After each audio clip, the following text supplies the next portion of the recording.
Please, please, let me in. Lady!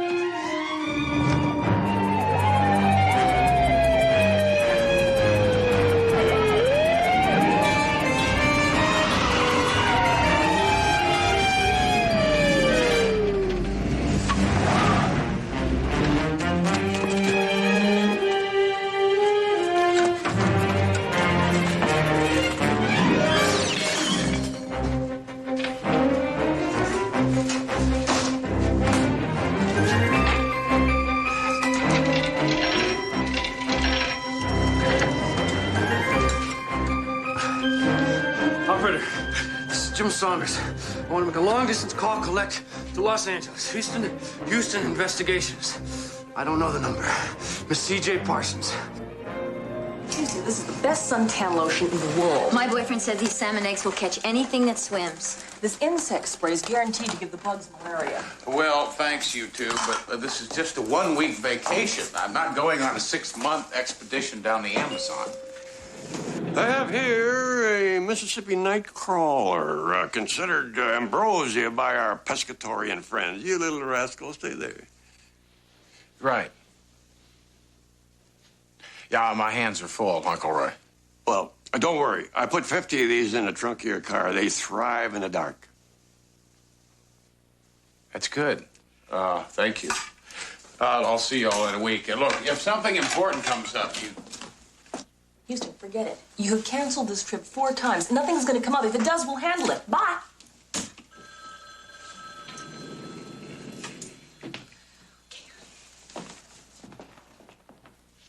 CJ, it's a collect call from a Jim Saunders. He says it's an emergency. I'll take it. Jim, hello. What is it? Oh, CJ, thank God you're there. I'm in Bancroft. Julia wanted me to come up here and take care of a couple of things, but... Check what things out? Hello?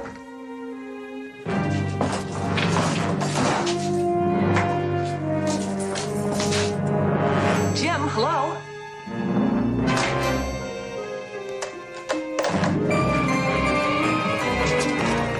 That's my car!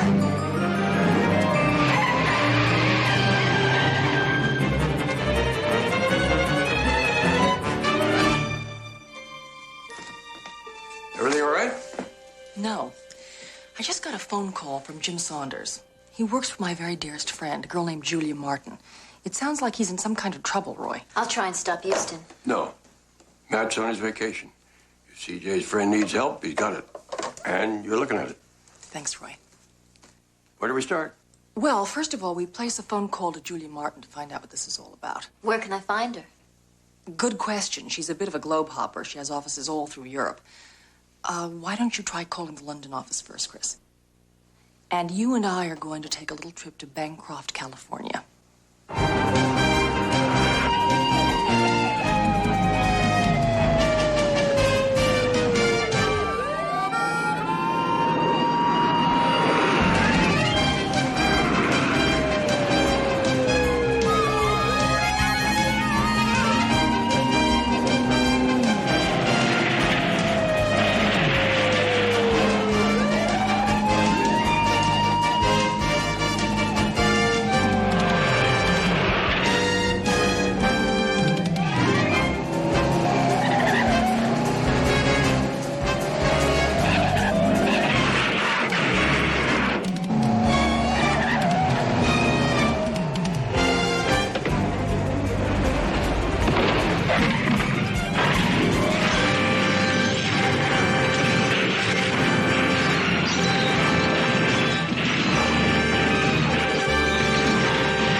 Wanted him alive, you idiot! Oliver, the man's car went out of control and it blew up. Now, what was I supposed to do?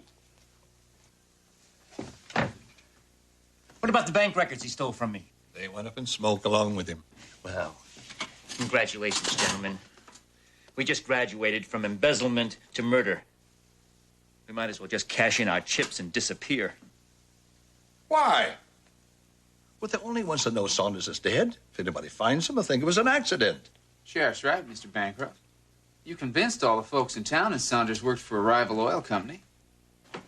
And that company was planning to slant drill in our fields, pump all the oil out, and cheat everybody here in Bancroft out of that oil money that you promised them, and that's what we tell them. Well, we can't hide the truth forever. I mean, once Saunders doesn't report back to Julia, she's going to send in others to investigate. They're bound to find out that we've been borrowing her money to drill for oil, right? Yeah.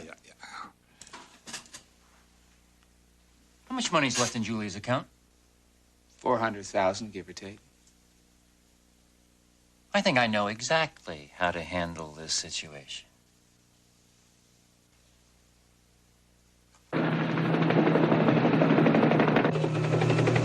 We'll be in Santa Barbara in about 15 minutes. Did Chris arrange for a rental car? Yes, but she warned me it's no limousine.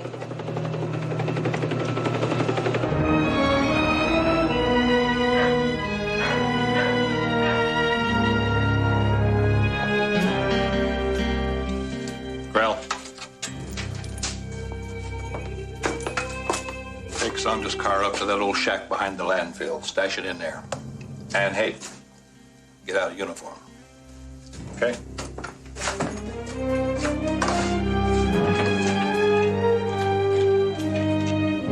So it was Julia's grandfather who founded Bancroft. Yes, he was an oil wildcatter. Spent his last $100 to buy a field they said wouldn't even yield water.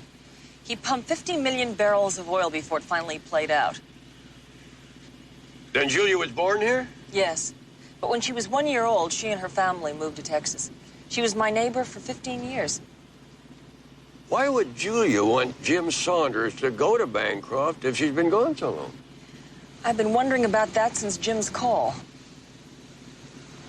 Roy, that was his car. Turn around. Hang on.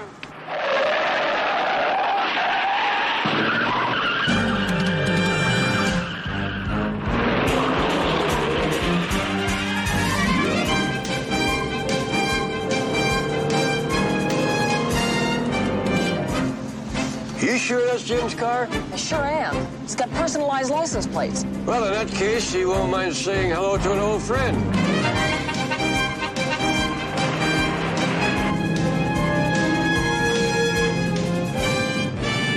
That's not Jim, but it's his car. Well, let's pull him over and find out what's going on.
CJ! CJ!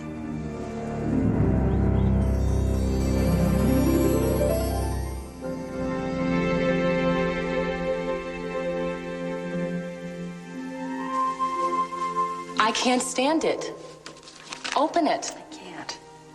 Not ever? Julie, it's too thin. I have the feeling it's a rejection, and if it is, I don't know what I'm gonna do. CJ, if I can get in, you can get in. Look, if I don't make it into Harvard Law School, do you still want me to be your law partner? Hey, come on, what kind of silly question is that? Of course I will. But first, we are going to open this.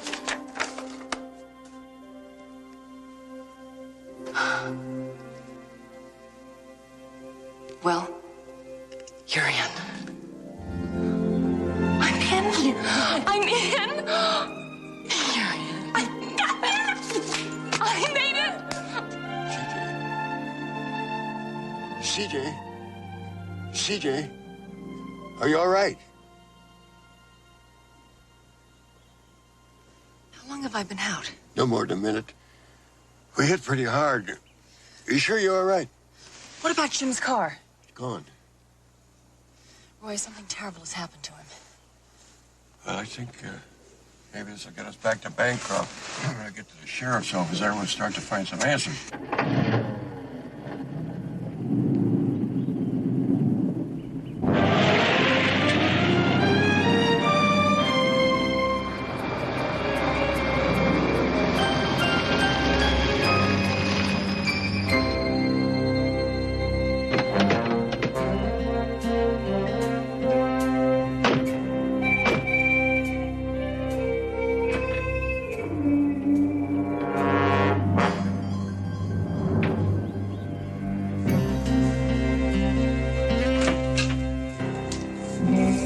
Morning. Howdy. We are looking for a visitor to your town, young fellow named Jim Saunders. Tall, early 30s, dark hair. Well, now, this Saunders fella, does he drive a spiffy silver sports car? Yes, he does. That was parked in front of the hotel yesterday. You might inquire over there. Have you seen him today? No. Are you sure about that? Do you have some reason for doubting my word? I'm sorry, but Jim called me yesterday and asked me to meet him here. The conversation was cut short. It sounded like he was in some kind of trouble. Trouble? And a few minutes ago, some stranger driving Jim's car ran us off the road. Huh. Well, it does sound like you have cause for concern, and I'll look into it. But I gotta warn you, I'm only a two-man department, so I can't make any big promises, but I'll ask around. Well, thank you very much. We appreciate anything you can do.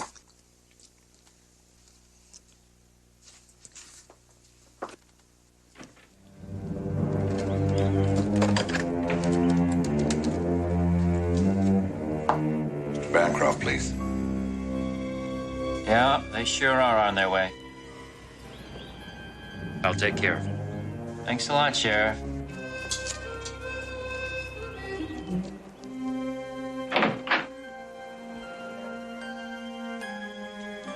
Good day, folks. Welcome to Bancroft. Help you? Howdy. We're looking for a friend, a young man named Jim Saunders. Yeah, he checked in yesterday. Checked out a few hours later. Said an emergency came up. Any idea what the emergency was? He didn't say. Interest you folks in a couple of rooms? Yes, I think you can. You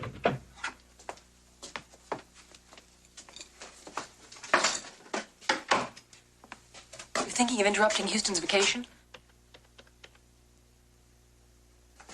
I think someone outside of this town ought to know what's going on inside of it, just in case. In case what, Roy?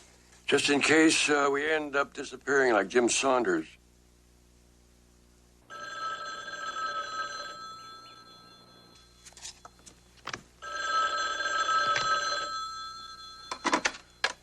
Hello.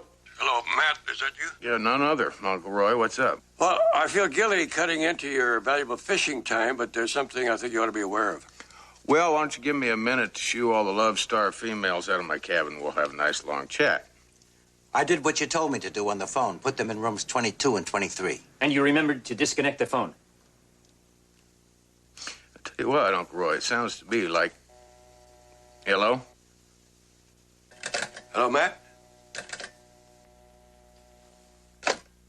I think we just wore out our welcome.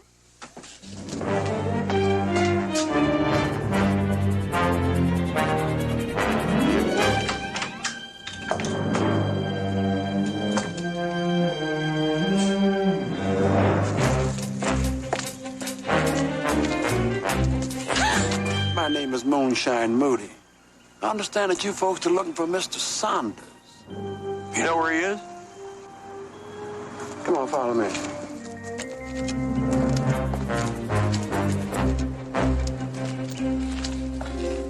I'd like to know just why you folks are looking for Mr. Saunders. He's a friend of mine. He asked me to meet him here. My name is C.J. Parsons. No one in town seems to know what happened to him. I do. I'll take it to him.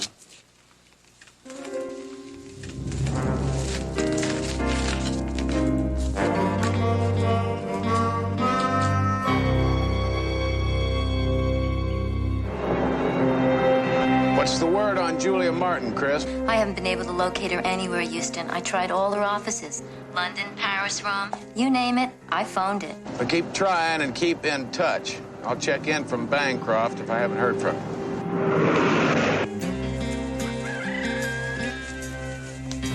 Your friend's in here.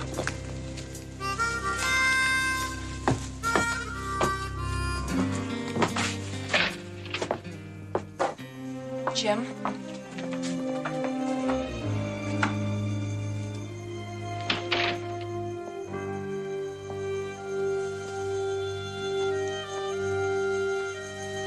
I did my best to help him. All busted up inside from the crash. I'm sorry, miss. Real sorry. But the sheriff's the one who did it. They're all involved, every one of them. Involved in what? Before your friend died, he gave me these.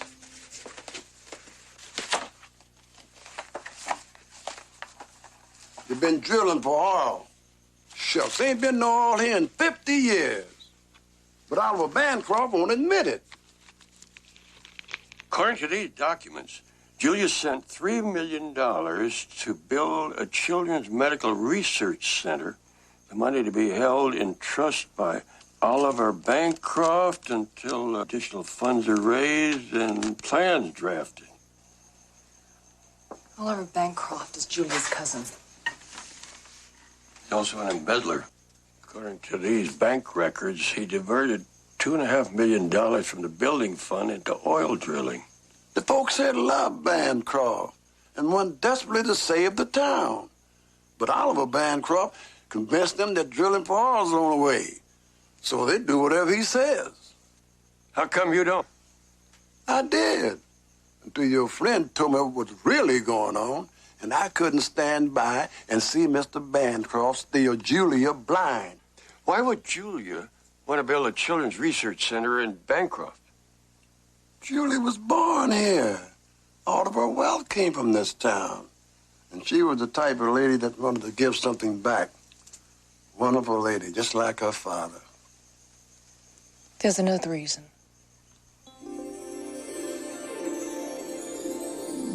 Julia? Everybody downstairs is waiting for you. Hey, we made it, didn't we?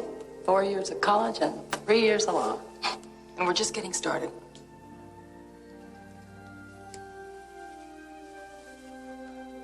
Julia, what's wrong? I'm gonna have to give you a rain check on that legal crusade, partner.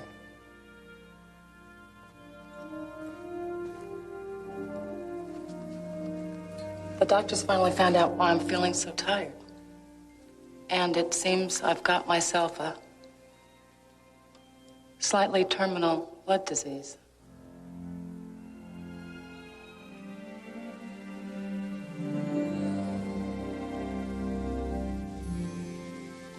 I wanted very badly to leave my mark, CJ.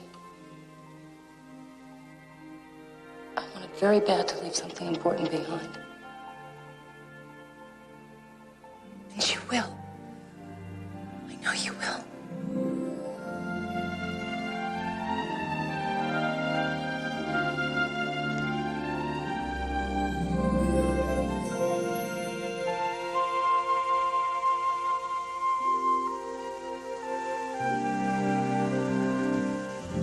Julia must have gotten suspicious, sent Jim Saunders to check on her research center. Once he got here, he probably tumbled to what Bancroft was really doing. Mr. Bancroft convinced the whole town that your friend was with a rival oil company out to cheat him. And these people here do anything to protect their little town. That's how come nobody would help Mr. Saunders. Julia trusted her cousin so completely. When she finds out about it... It'll probably be too late. Because her cousin's leaving town. What's left of Julie's money in the bank the first thing Monday morning. I overheard the sheriff talking about it. That means we've got to get to Santa Barbara as quickly as possible, round up legitimate authority, and come back and clean house.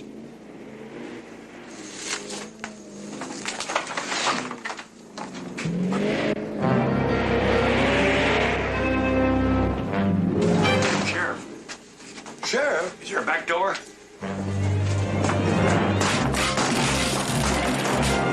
There he is now.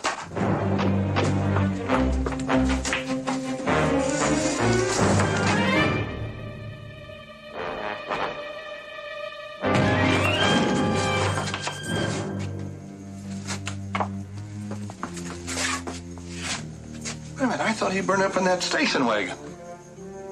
Well, if he didn't burn up, those records didn't burn either.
Pulling into Bancroft now, Chris. What have you got? A telegram from Julia's financial advisor in New York asking CJ to meet Julia and Bancroft today. I'll pass that along to CJ when I find her. You don't understand. We've done nothing wrong. Nothing but murder and grand theft? Jim Saunders was the thief. He stole some valuable documents from me and tried to get away. Documents proving that you embezzled millions from your cousin. I was justified in doing that.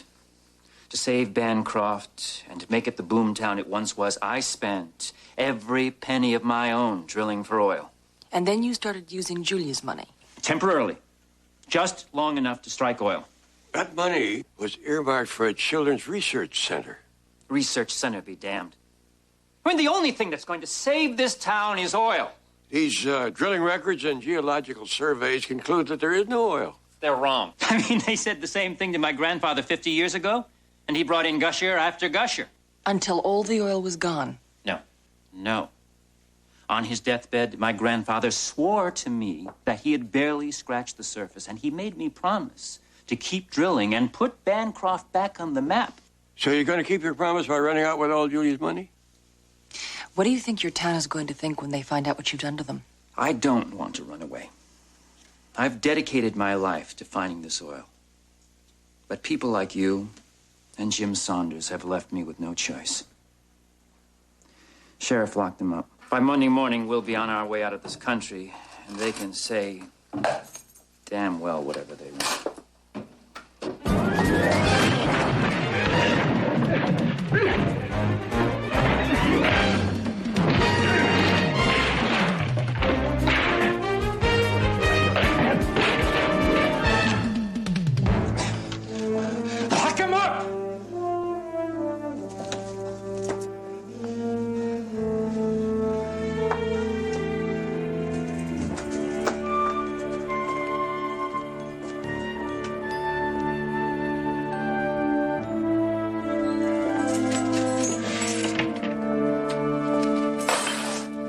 without this, they can't prove a thing. And if they make any more trouble, I'm gonna do whatever's necessary.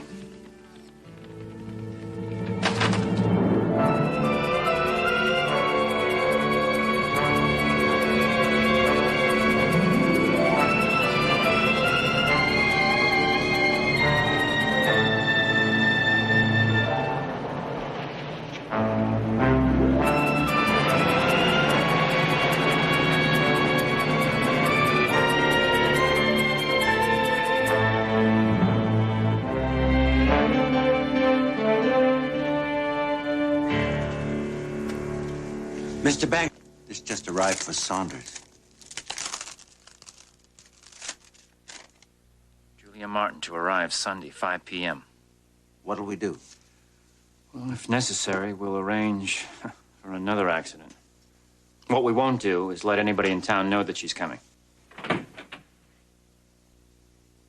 Afternoon. I'm looking for some visitors. A couple of friends of mine, they called me from here yesterday. An attractive, dark-haired woman and a distinguished-looking older gent? That's him. They passed through yesterday. They didn't stay. Well, if they did, they would have stayed here. I run the only hotel in town. They didn't talk to anybody else in town? No one, except the sheriff. And you can't miss his office. It's right down the street. Thank you. Call the sheriff and tell him to arrange for another boarder.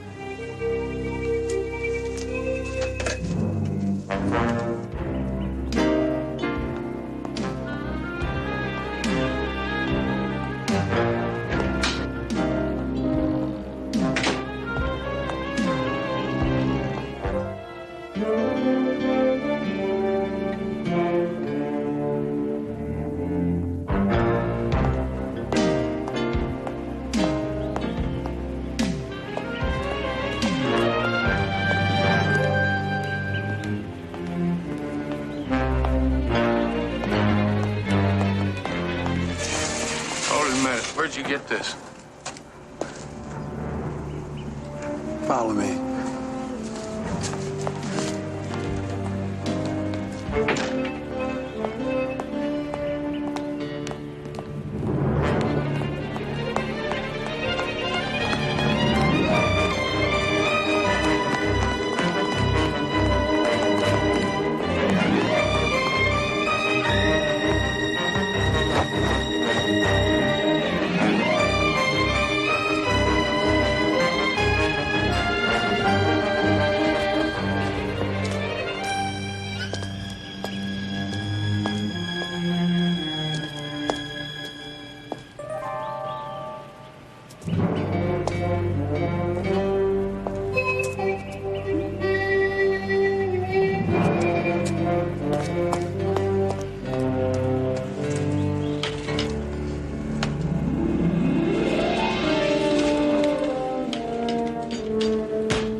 One hell of a welcome wagon.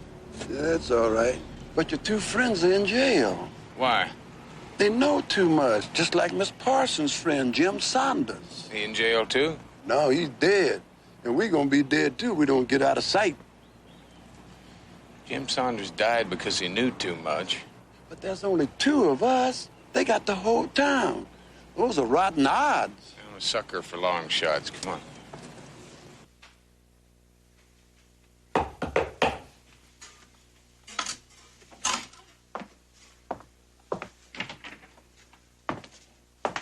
I lost him. You lost him? How the hell do you lose a grown man in broad daylight in a town this size? He hasn't gone far. His car's still here. Well, then go on. Get him before...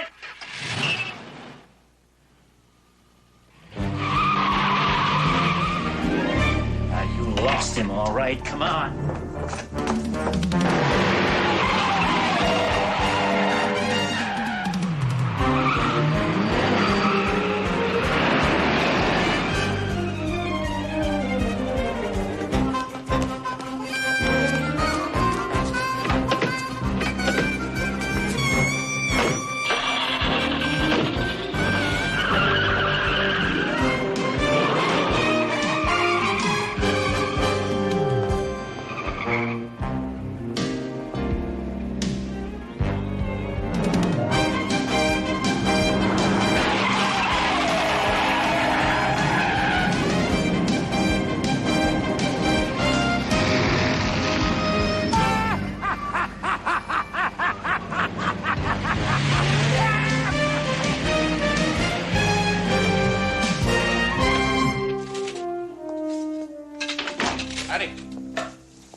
help you? Well, I just stopped by to parole some friends of mine. Come on.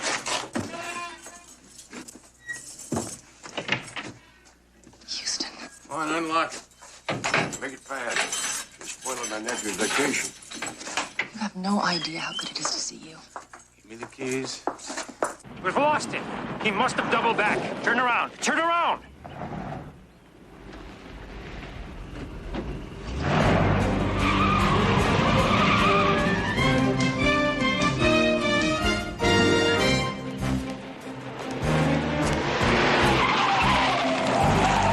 Time for some fancy driving.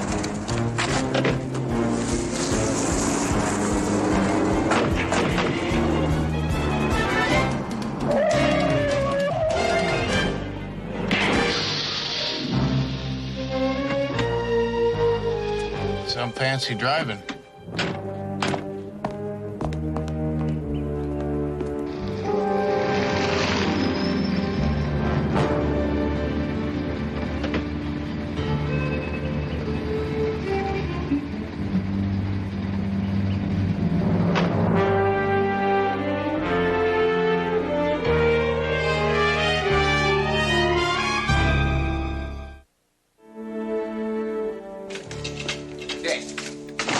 Everything's ready to go. Good. Julia's plane will be landing in less than an hour. Okay, folks, it's checkout time. I'm afraid the Houstons are about to embark on a little trip. One way, that is. As for Miss Parsons, I think it would be pleasant for Julia to see a friendly face when she lands, which will also be the last thing Julia sees. Tell me something. How are you going to explain the murder of two innocent women?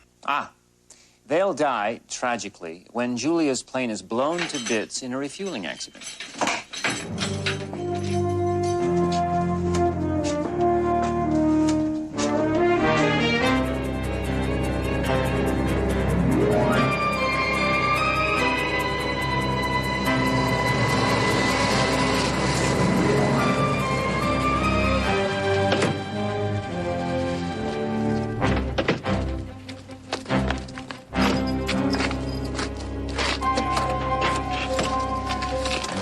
Make it quick.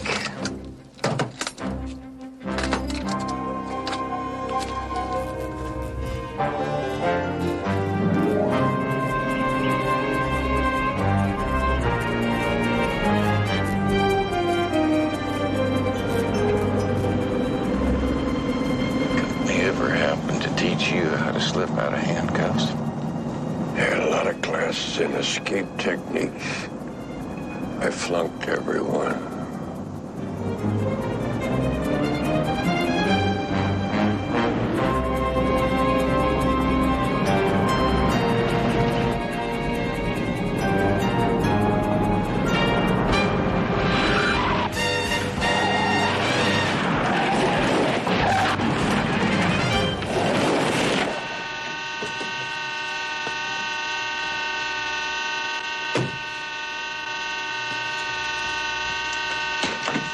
Okay, Sheriff. Get out. Get out the car. Lay down right over there. Very careful. Lay down right over there. Lay down over there. Down. That's it. All right, Sheriff. I want you to lay down there and be uncomfortable because you ain't going nowhere. Stay right there. Don't tell them my license expired in 1964. Yeah. Which way to the airstrip? Right down the road, sir. Don't mind keeping an eye on the sheriff for me. Be a pleasure. Be a pleasure.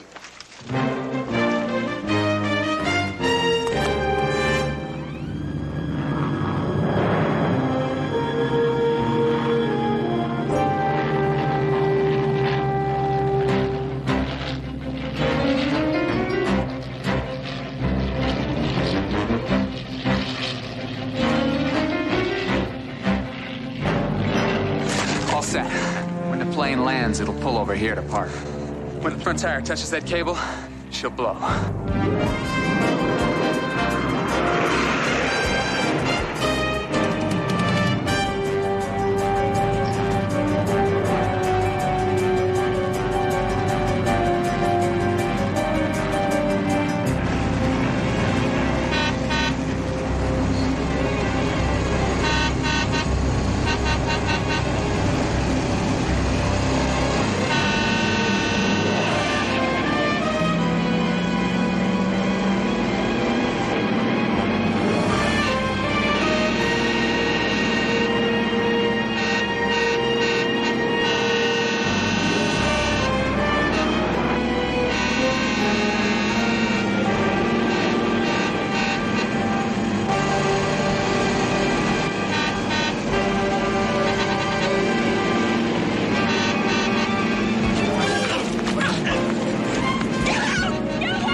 On the ground!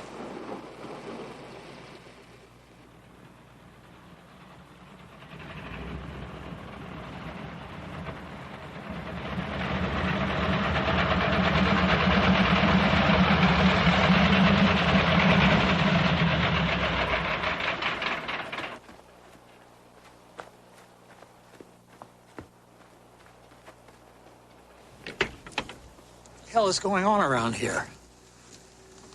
It's a long story. You must be C.J. Parsons. I'm Julia's financial advisor, Bruce Sears. Where's Julia?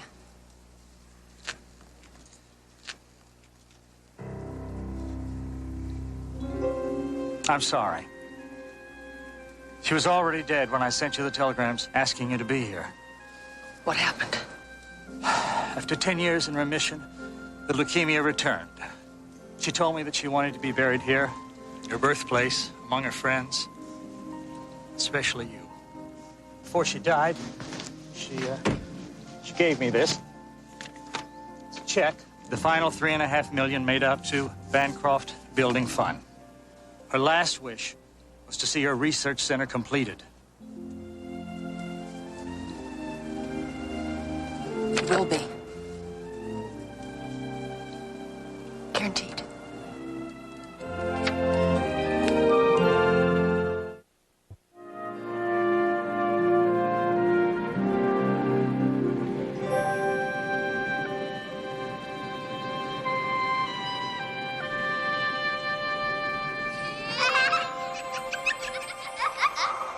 Who's your best friend in the whole world?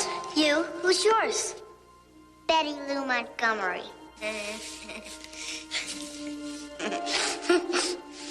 I think we'll always be best friends. Forever and ever.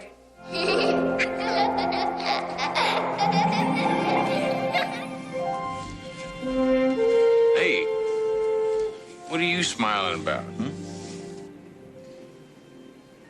Nothing. Nothing. Let's go to dinner. Okay.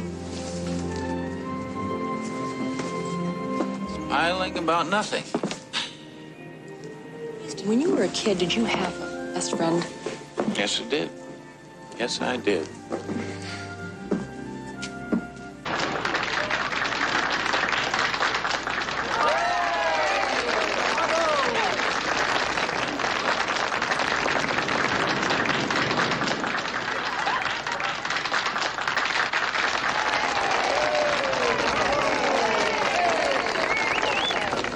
It's a beautiful setting for a wedding, isn't it? Yeah, Paul always had a weakness for the ocean. And pretty ladies. Just following the lead of my best man and best friend. In fact, if it hadn't been for Houston, Bonnie and I never would have met. Matt used to come and drag Paul out once a month to go sailing. That's where we first ran into each other. Literally. Bonnie was in a little Hobie cat. I was the wheel of Houston's boat. And then I saw this beautiful brunette. And I just couldn't take my eyes off of her. That's right. He steered off course, damn near sunk my boat. How does it feel to be the catch of the day? Catch of a lifetime. Hi, girls. Bonnie?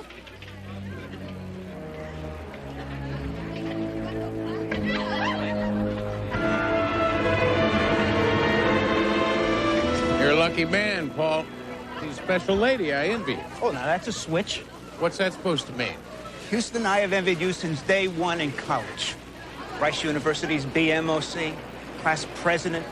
You were fighting off more cheerleaders than you were tacklers. Good days. Best of yet to come, my friend. I agree.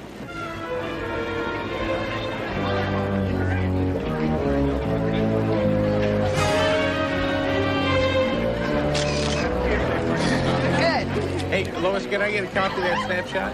One of each.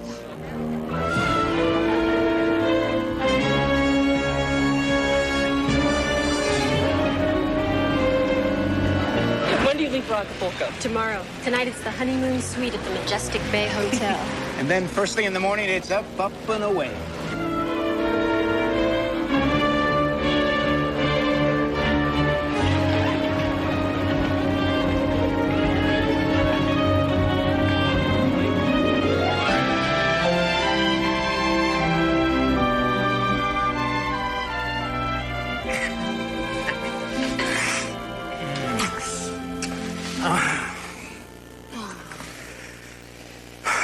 ever thought I'd be this happy.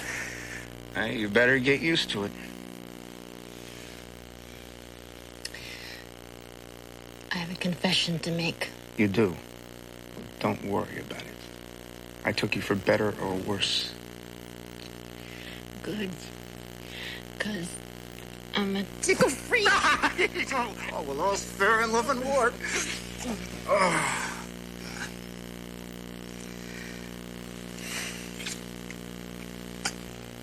Have I told you lately I love you, Mrs. Chapman? Not in at least 5 minutes, Mr. Chapman. I love you.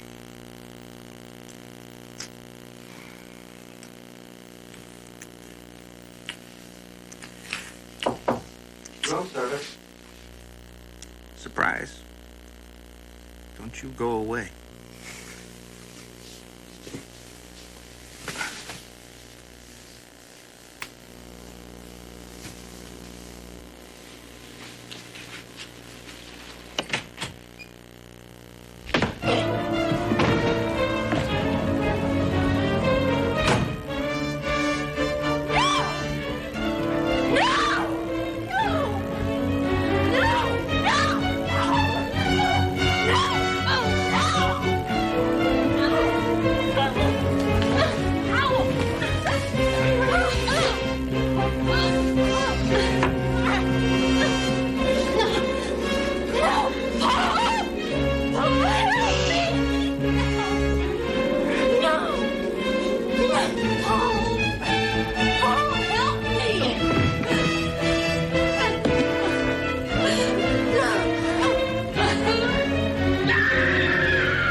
Still piecing it together. Killer grabbed a waiter, stole his uniform, came in here and knocked out your friend, and, well, you know the rest. Nothing was taken. Right, this is not a robbery. Paul didn't get a look at the killer. Got hit the moment he opened the door. After that, everything was a blur. Jump, please. You said you were his best man at his wedding? Right now, what he needs is a best friend.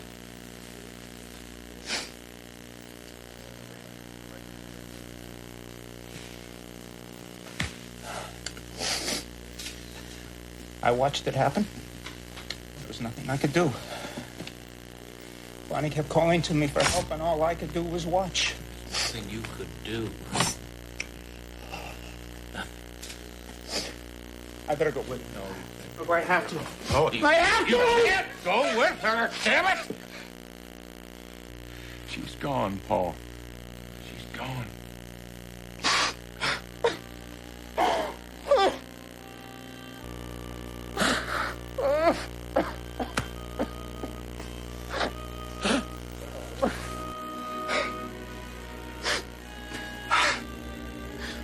What am I supposed to do now? I can't go back to that house without her. You're gonna come home with me. We gotta find out who did this, Houston. We have to. Find him.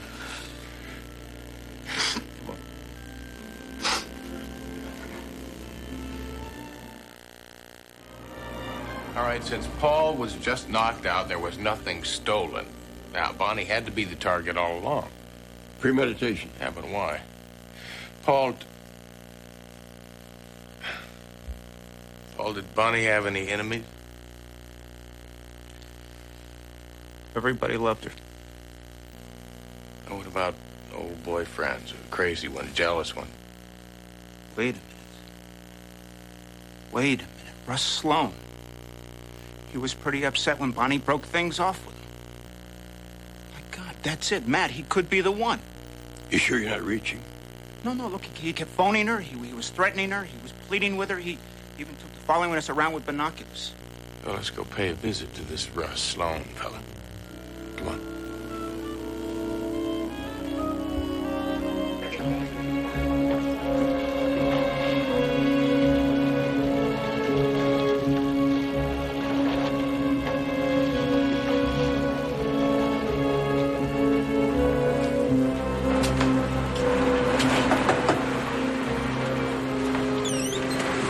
phone. What do you want? Bonnie's dead. I know it. Look, my name's Matt Houston. I'm a private investigator. Paul's asked me to look into Bonnie's death. So why are you talking to me? Could we go inside and talk for a minute? Did he tell you I killed her? Where were you last night, Sloan? I'll handle this, Paul. Hey, you know, you got a hell of a nerve coming over here accusing me of murdering Bonnie.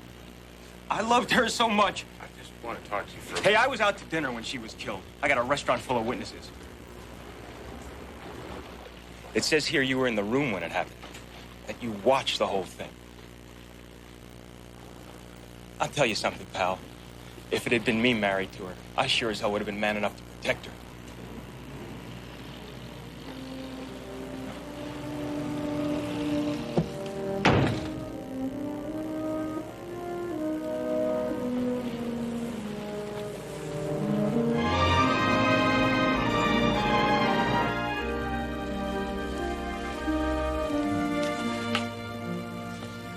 I can see by the look on your face the ex-boyfriend lead turned out to be a dud. Hell, I won't know for sure till I check out his alibi. What'd you come up with? Police forensics came up with one single stray fingerprint, too smudged to be categorized. Houston, we've been going through the guest list at the wedding. To be honest with you, we don't know what we're looking for. Paul is on the razor's edge. He's a grown man, Matlock. He can take care of himself. Well, I'm not so sure.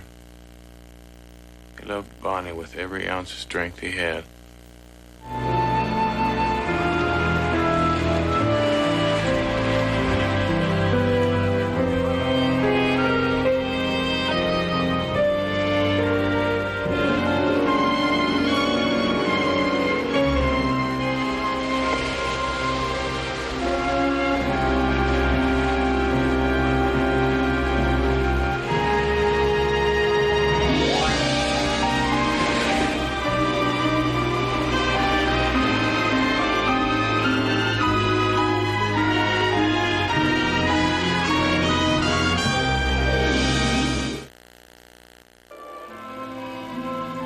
Commend our brother and sister to the Lord, and the Lord receive him and her into his peace.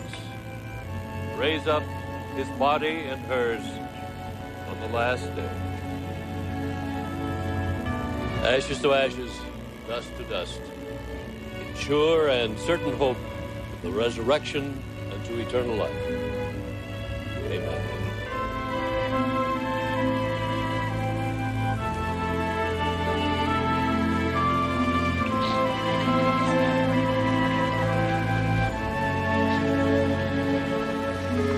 Could have prevented this. Had no way of knowing, Houston. Paul was my best friend. College, we were always around to give each other a helping hand. Now he's gone.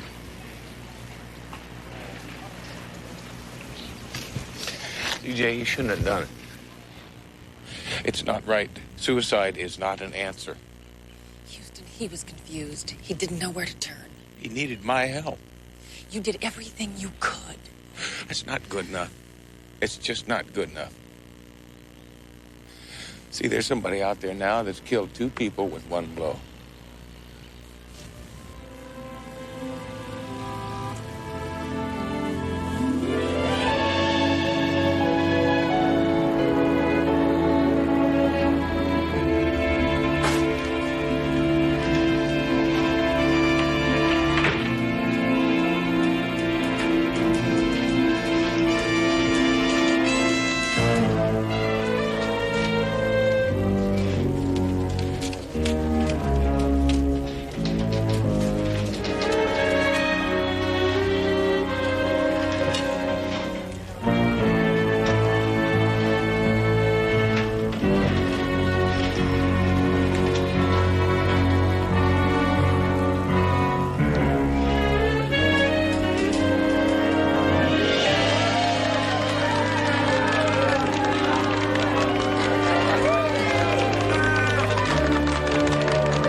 I thought you'd be interested in this.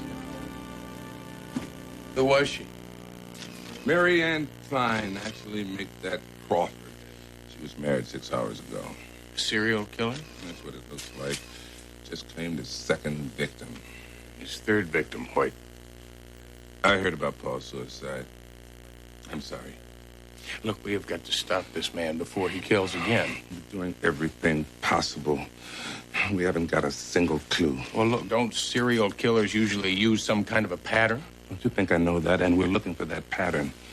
Look, Houston, this killer could strike again tomorrow and disappear for 2 years. He or she could be in another part of the country by now. Could also be stalking his next victim right underneath our noses. Right. Hopefully, forensics will come up with something this time. Until then, all we can do is wait. Houston! I don't suppose I could talk you into leaving this to us. With my best friend and his bride dead? Well, just be patient, old buddy. I can't be patient.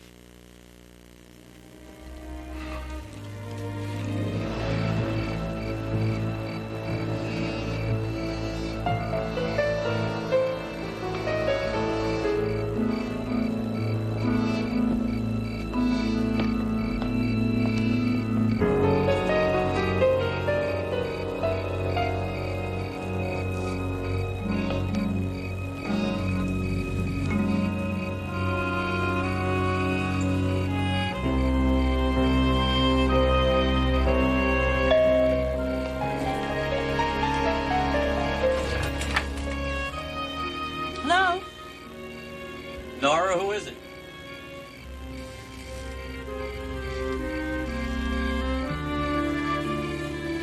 Curtain time in 30 minutes, dear. You better get started.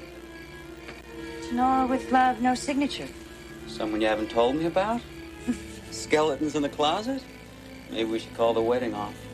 And take back all those presents? You gotta be kidding.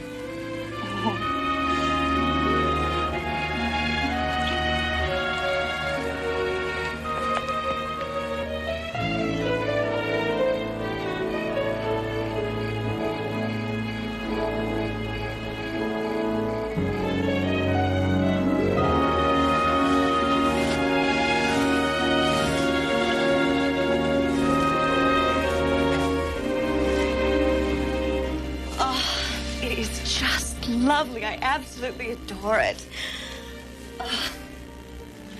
Thank you.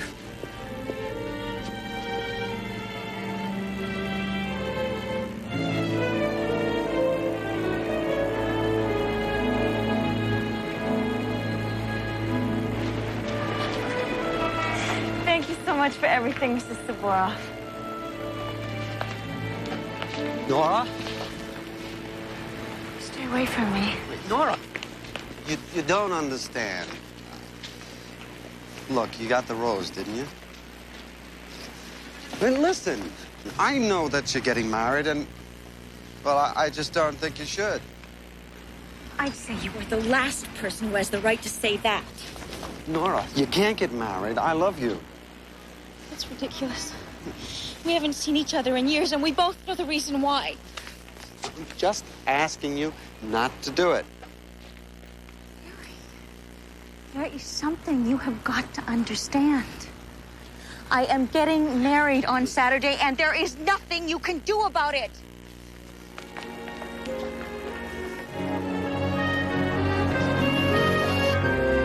Still at it, I see. Yes, and realizing that Hoyt was right. There's not enough here to establish a pattern. One thing is for certain, the killer does his homework. See, he always seems to know all the details about the victims' weddings, even right down to the fact that he knows where they're going to spend their wedding night. So we're trying to find out how he knows. Baby's putting together a list right now of all the merchants and vendors that serviced both weddings. The caterers, the musicians, the people who make the place cards, the whole works. And if one of those services was used for both weddings... It means that one of their employers could be our killer. Bingo. This is the only one that serviced both weddings. Parkdale Floors. This is a very small business here. I haven't had any regular help for years. But you did supply flowers to both those weddings. Yes. Well, it just seems like a coincidence that both parties decided to use you. Well, actually, I was the one who contacted them. As I said, this is a small business here, and I have to drum up as much as possible myself. How do you know these people are getting married? I subscribe to a clipping service. You see, they collect all sorts of news items to sell to various merchants. Me, I'm interested in weddings. And this clipping service lists every single one of them. What clipping service do you use? Mackenzie's clipping service.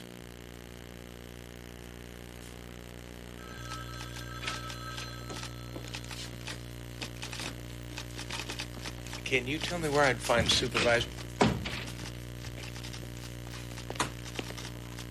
Excuse me, Nathan.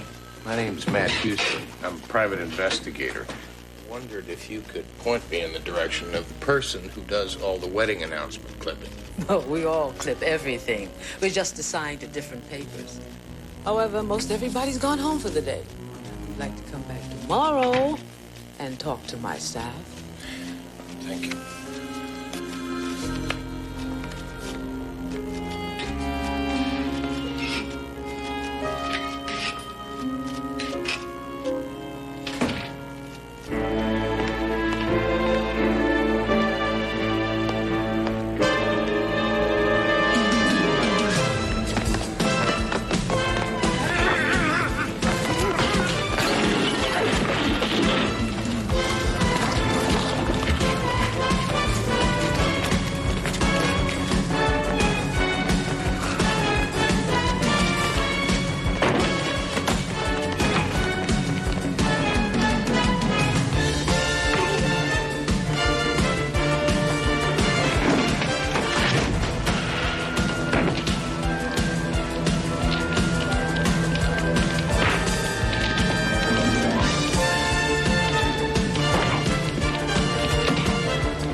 Glad he's all right.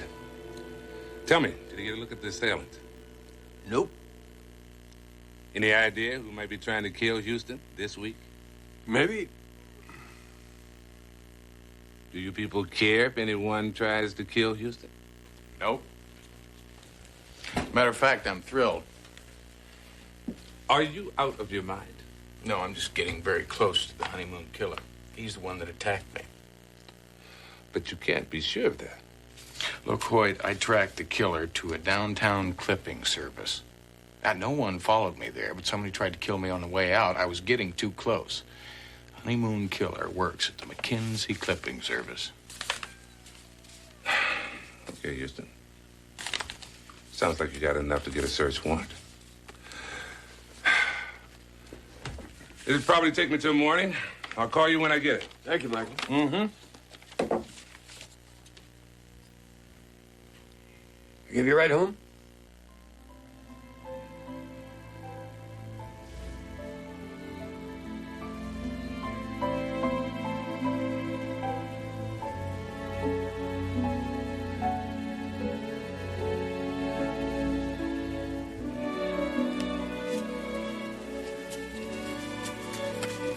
No. Just give me a ride back downtown to the Mackenzie clipping service. Hoyt may be able to wait till tomorrow, but I can't.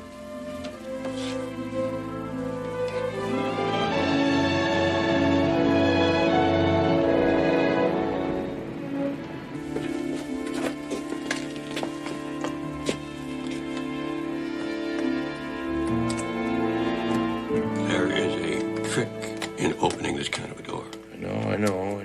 I'm just gonna get a little bit to the left. That ought to If you would allow me, we used to teach this trick in the company in special classes.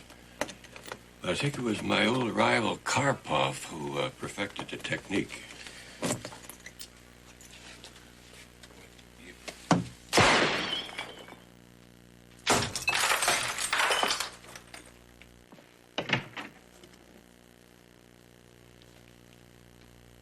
Of course, we usually prefer to use a silencer. What are you doing? Paying for the Karpov technique. Oh. So, what we need is a complete list of all the employees, and the supervisor probably has that.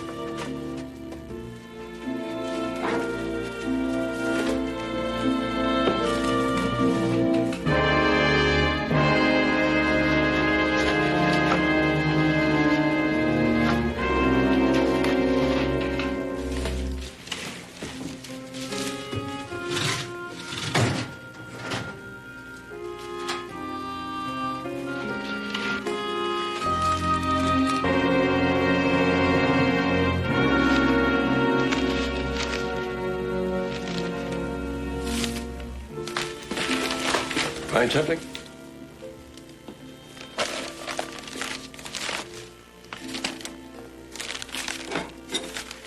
Think I found our killer. Harry Brandon. Clipping of Bonnie's wedding announcement, the second victim's wedding announcement. And here's one taking place tomorrow at the Queen of Angels Church. Our killer's next victim, it would seem. Seems like he's been doing his homework. Well, maybe it's time we asked him about that. So where do we find him?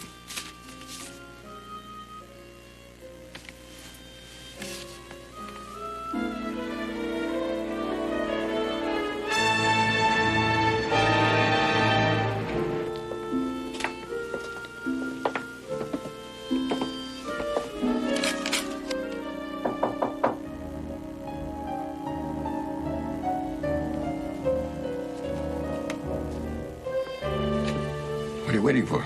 See if you can tell me that there's a special trick to opening this lock. Nope, not me.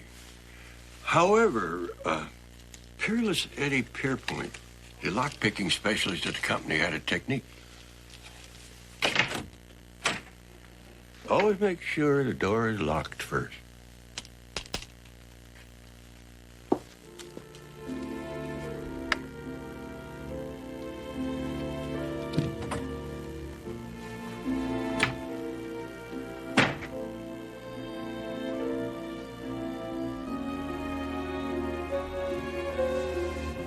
I don't care for his decorator.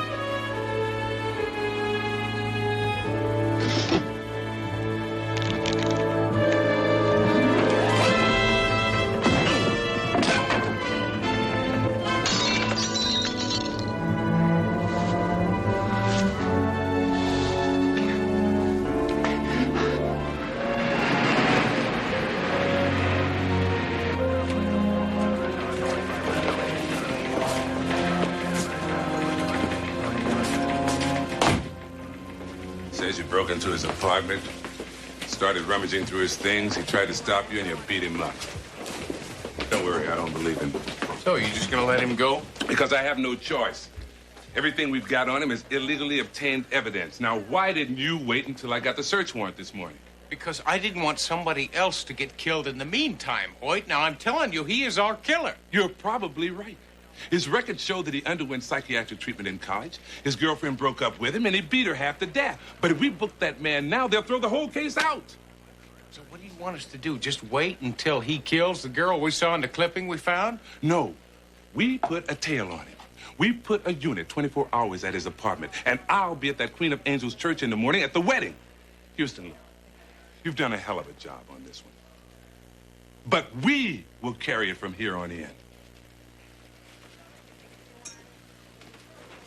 Something bothering you, isn't it, boy? Yes, it is. It's all too simple. It's just gone too easy. I mean, the closer we got to Brandon, the easier it got. It's almost as if he wanted us to find him.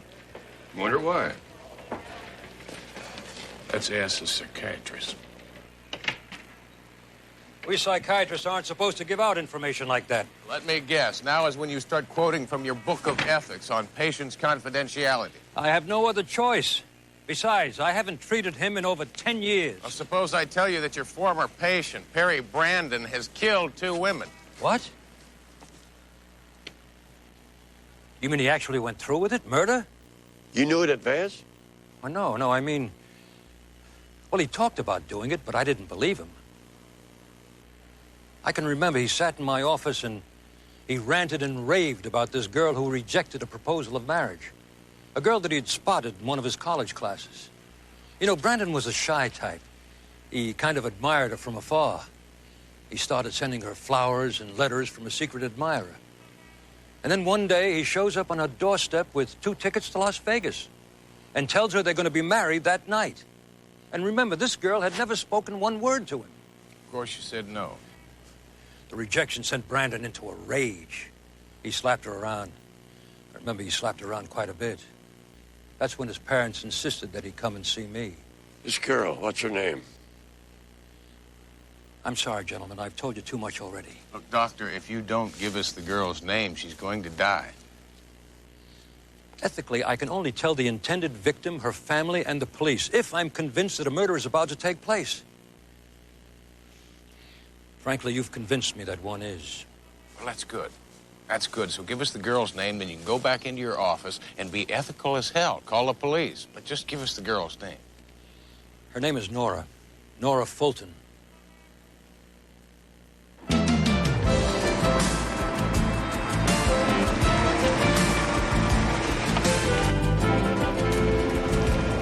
How would you like to make $50? I want you to drive around and meet me in the back of the store.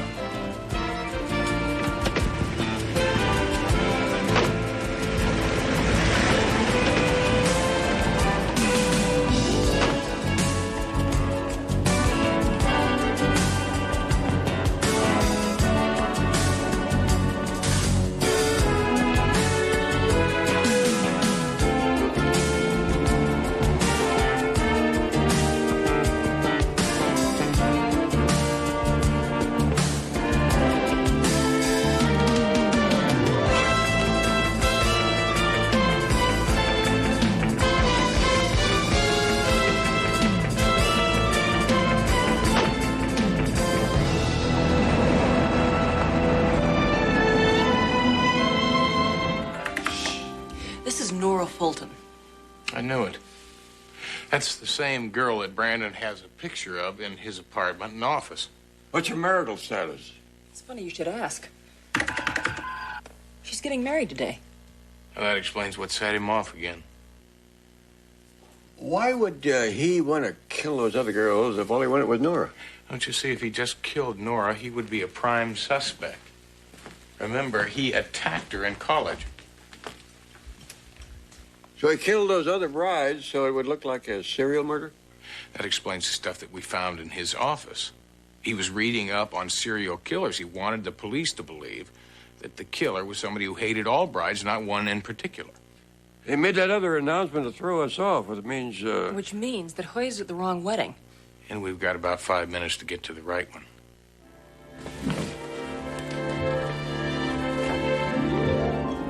And do you, Nora, take Cyrus as thy lawful husband, to have and to hold from this day forward, for better or worse, for richer or poorer, in sickness and in health, until death do you part. I do.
Excuse me, can you tell me the wedding party, where'd they go?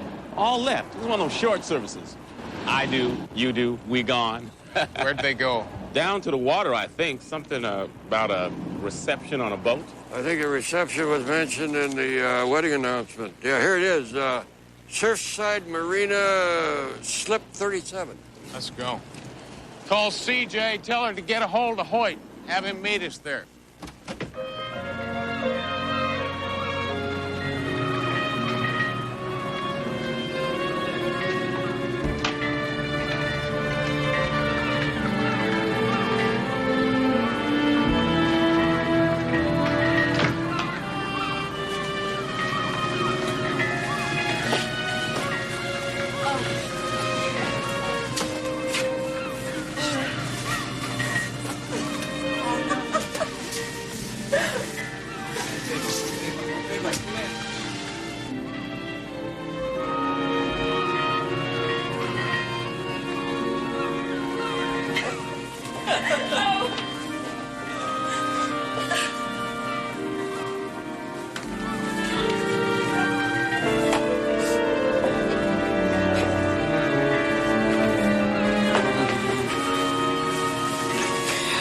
Such romantic. Absolutely incurable.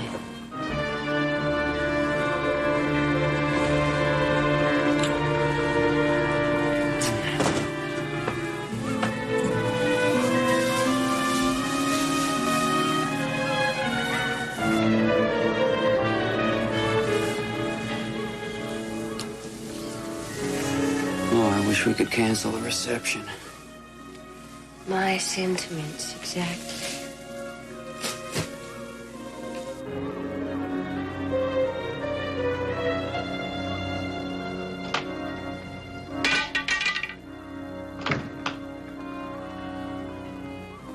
Too late.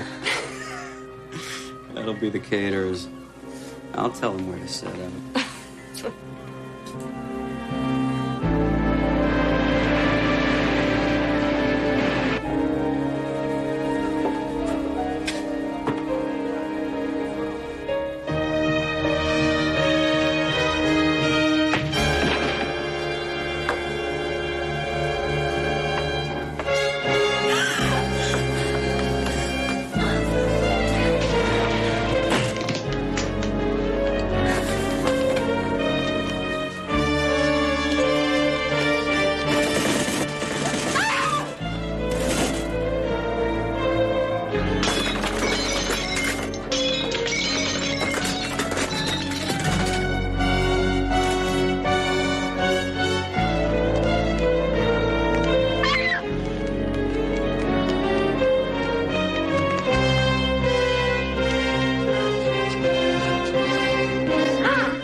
Check on the girl. Right.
No.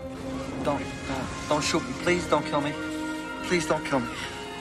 Please. You know, I've been looking forward to this. But you're just not worth it.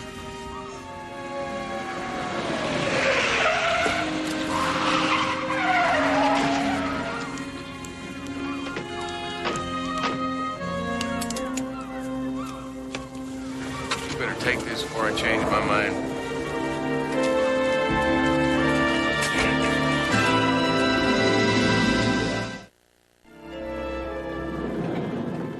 Never in your life will you have tasted such wine. Truly the elixir of the gods. Oh, you've already got me drooling. I just think $1,000 a bottle's a little steep.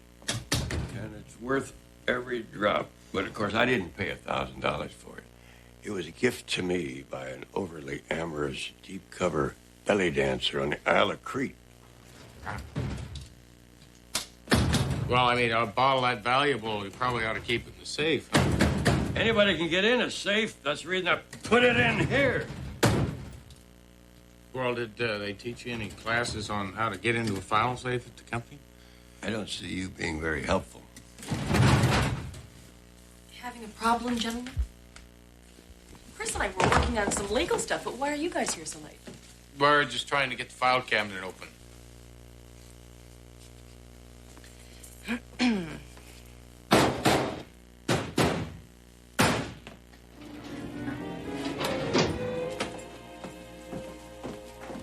Anytime you need some help, let us know.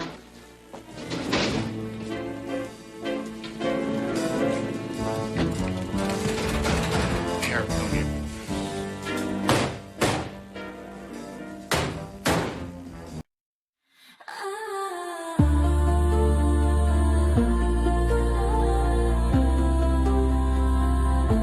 Your shadow dances on the wall at night. The way you move sets the room alight. I feel your heat like a blazing sun. This game we're playing has just begun. Your eyes are fire and they pull me in. This kind of trouble feels like a win. Electric pulses under my skin. Let the chaos of desire begin.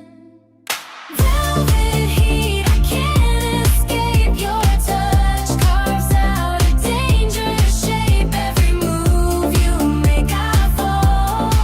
I'm caught inside your burning cold.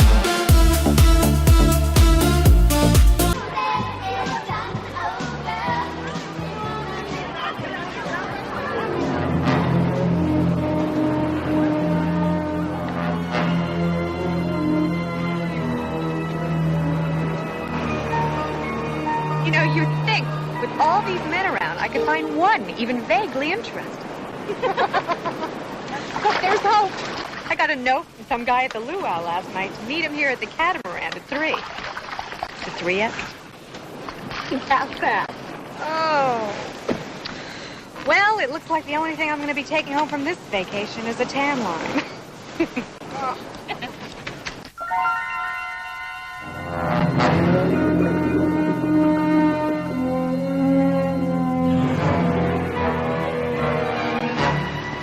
Beth, didn't you tell me that you're the fiancé in Chicago? Sure, but a girl's entitled to bring back a souvenir, isn't she? I see.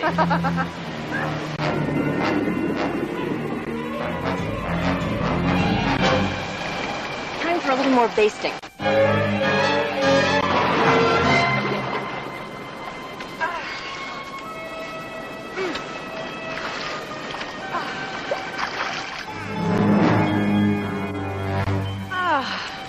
Sun is brutal.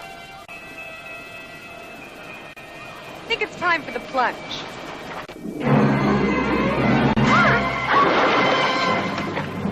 Water must be real cold, huh?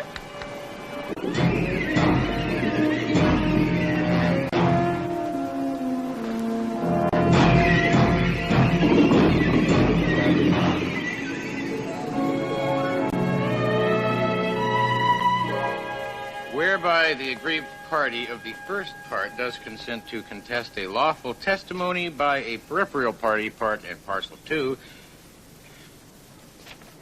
This is gibberish. Nope, that's legalese. Well, what's the difference? Legalese is gibberish, written by lawyers at about $200 an hour. Houston, CJ's on the phone. Hey, CJ, how's the vacation? Well, it was fine until late this afternoon. That's when a guest disappeared into the ocean. I was with her when it happened, Houston. Accident? I don't think so. Neither does the owner of the club, Andrew Moffat. He's here with me now. And the Coast Guard is still looking for the body. Houston, Don't tell me you volunteered our services, right? I hope you don't mind. Not at all. First thing in the morning, be soon enough. See you then. Thanks.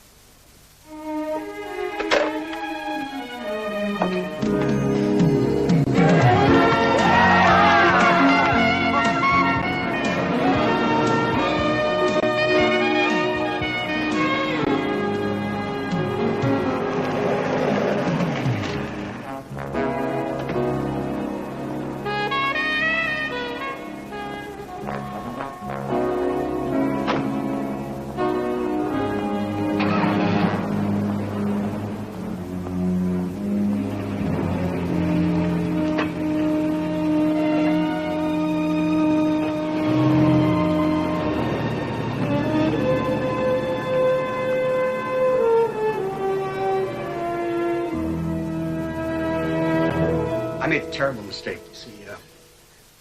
3 days ago, another girl died. Janet Rogers, another guest of the hotel. She was found dead at the base of a sea cliff. The next morning, I received this note. I killed Janet Rogers. I can kill whenever and whoever I want. Put $1 million in cash under the split palm south end of the beach at midnight. Tell no one or more will die. Nice basic extortion. I thought the note was some sort of a sick joke. You see, Janet Rogers' death looked like a simple accident. And the local surf punks have been harassing all the club owners in the area. Graffiti, smoke bombs. So you never really took the threat seriously? No, I never phoned the police. And I never made the payment. I guess I might as well have drowned Beth myself. Well, you made the mistake of omission, Mr. Moffat, but you're not guilty of murder. Most important thing is that we try and prevent another one. CJ, you better get on the phone to Hoyt.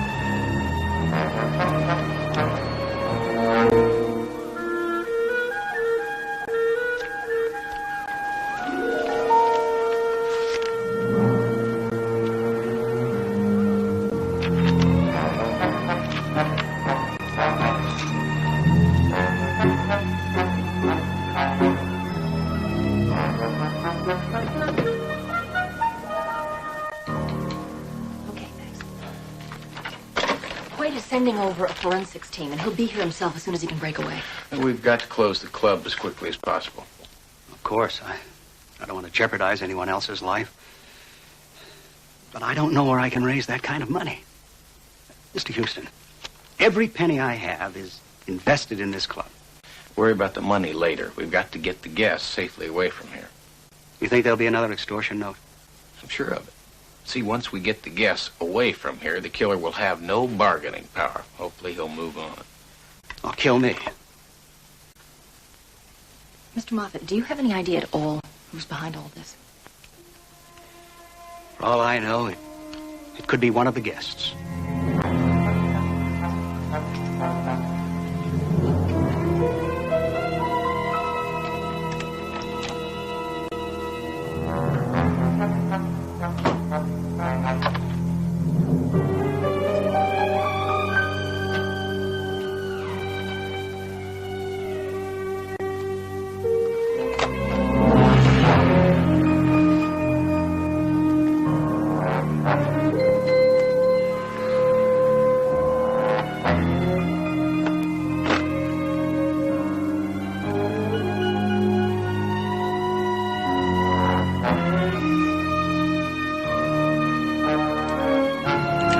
That's picture Janet Rogers, the first victim.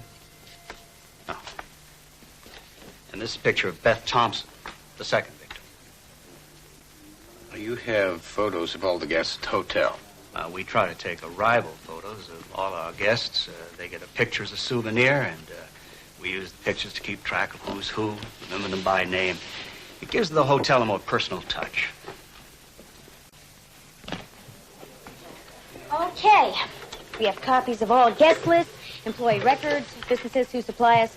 Roughly anybody who has anything to do with the club is right here. Terrific. Thank you. You're welcome. Houston, I'm going to take all this info back to the office. Uncle Roy and I will put Baby to work on it. The Coast Guard still hasn't recovered a body. I'll keep you posted. I still don't understand what you're looking for. I don't know, a foothold. Maybe an employee with a past, a guest with a grudge. Maybe a connection between the two victims. Is something that might let us know why this is happening and who's doing it. Suppose it's just someone who figures my club is an easy target for $1 million scam. We pray that he makes a mistake. I'd like to see the spot where the first victim fell. All right.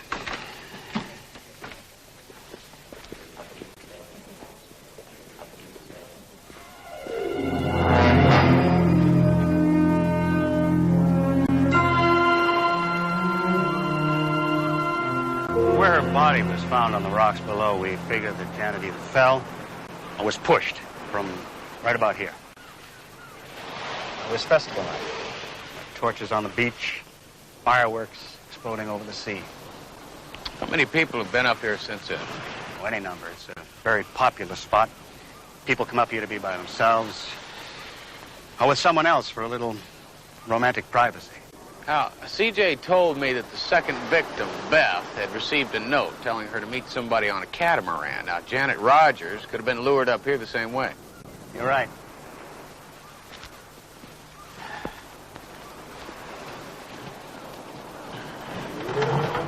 Hold it.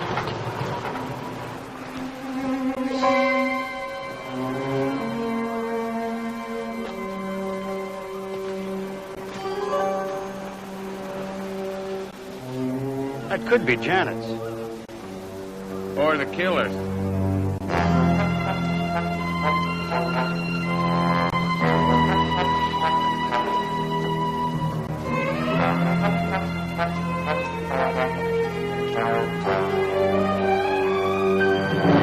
It's on vacation. I'm here for less than 24 hours and I have to leave.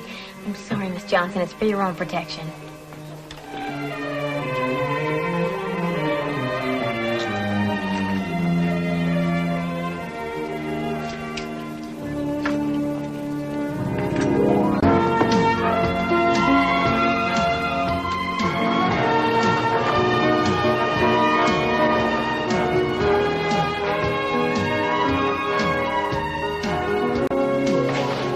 I'll see if anyone has reported any jewelry missing, and I'll check with the staff, see if they can recognize the earring.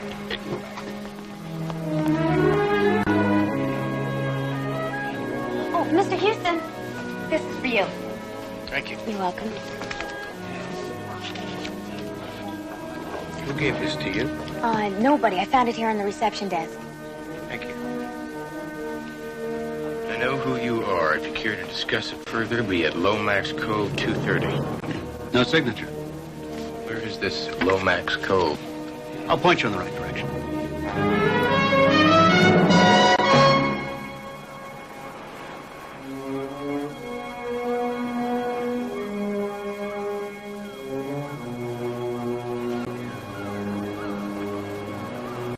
Actually, I thought you were a lot smarter than this.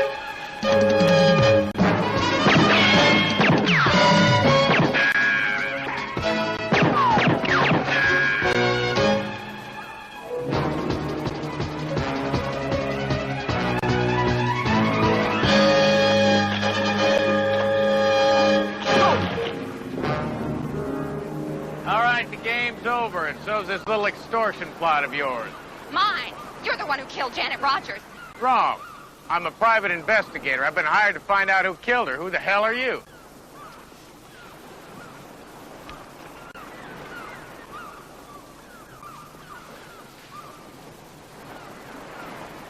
Zoe Martin, private detective. We're on the same side.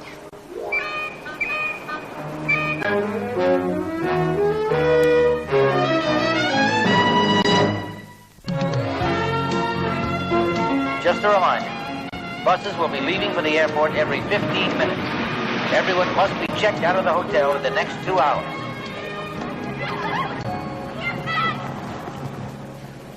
Houston, you're just lucky I had the presence of mind not to kill you. You did try and kill me. I'm just lucky you can't shoot straight. You're just jealous because I'm a lot farther along in this case than you are. Wait a minute.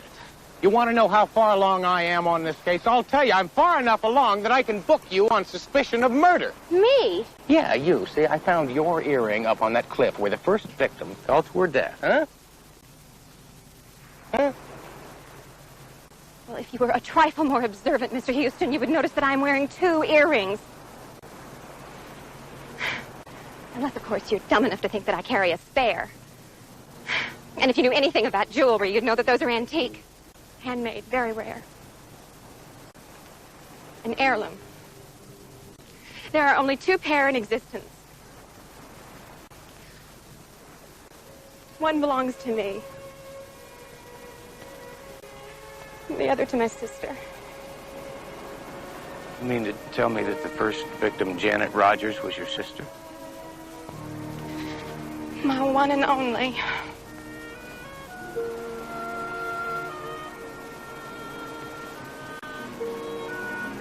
Sorry.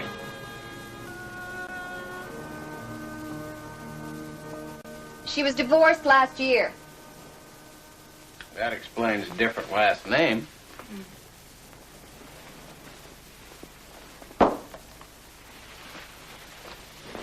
She never quite got over the divorce. I convinced her that a vacation here might be the best medicine. Last week, Janet called me and told me that she'd met a man she was crazy about. That was the morning before she was killed.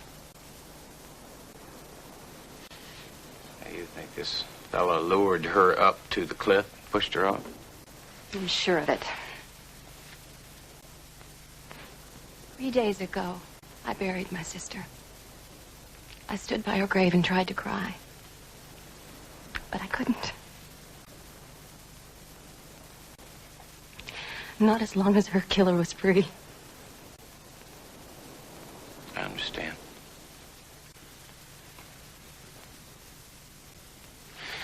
Look, what made you pick me for your #1 suspect? I worked up a profile on the killer based on my sister's description. You matched it. Tall, handsome, brown eyes, mustache. And your car. Janet said he drove a red convertible. What if you'd killed me? I'd have had one less suspect to worry about.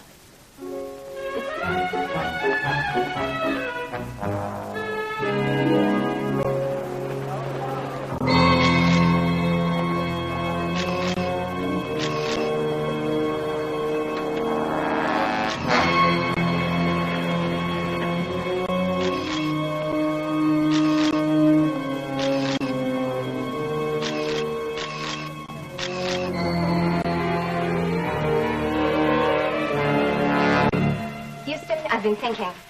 I've decided to let you assist me in this case. Me assist you? Yeah, well, since we're both working on the same case, it only makes sense that we work together. I agree, but you can't just come charging into my game Look, like... I've already drawn up a profile on the killer, and I've completed several scientific tests. Scientific tests? Yes, the foundation for all good detective work. You see, I took impressions of the footprints up on that cliff before you trampled all over them. Our suspect is 6'2", weighs 170, 180 pounds, and his left leg is slightly shorter than his right leg, which forces him to wear corrective shoes.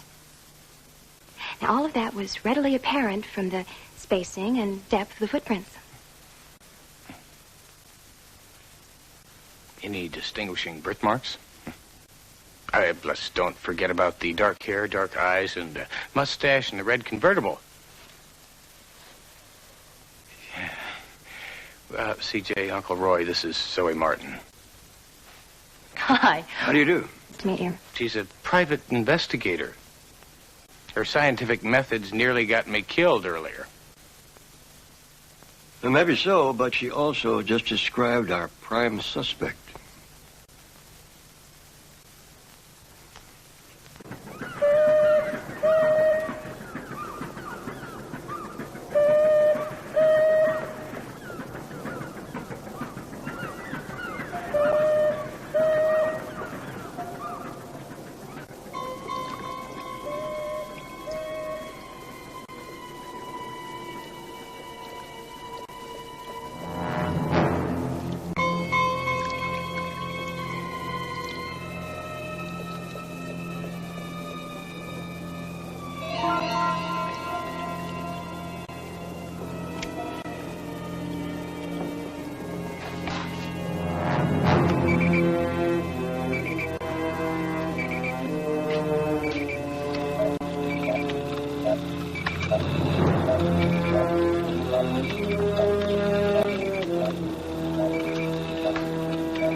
Club guest list, there was one man whose name was a phony. This man. He called himself Tad. Tad Peterson. Tad Peterson does not exist. But Frederick John Logan does. Once we had the phony name, Hoyt was able to track down Logan from the fingerprints on the traveler's checks he used to pay his club bill. Convicted felon. Extortion is his specialty. According to Hoyt's sources, he is very professional, very persistent. But why did he choose my beach club? Well, it's isolated, rather small, caters to the rich. That's his M.O., Mr. Moffat. A year ago, he pulled the same number, an exclusive club on Long Island. The result was 3 dead bodies and $2 million ransom. We're dealing with a very calculating, methodical, and lethal businessman. So my only sister was a victim picked at random. For business reasons. It says here that he's got dark hair, dark eyes, mustache, weighs 178 pounds, and wears corrective shoes.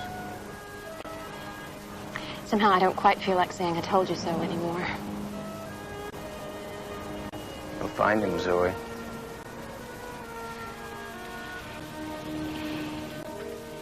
It looks as though the Coast Guard divers have found something else.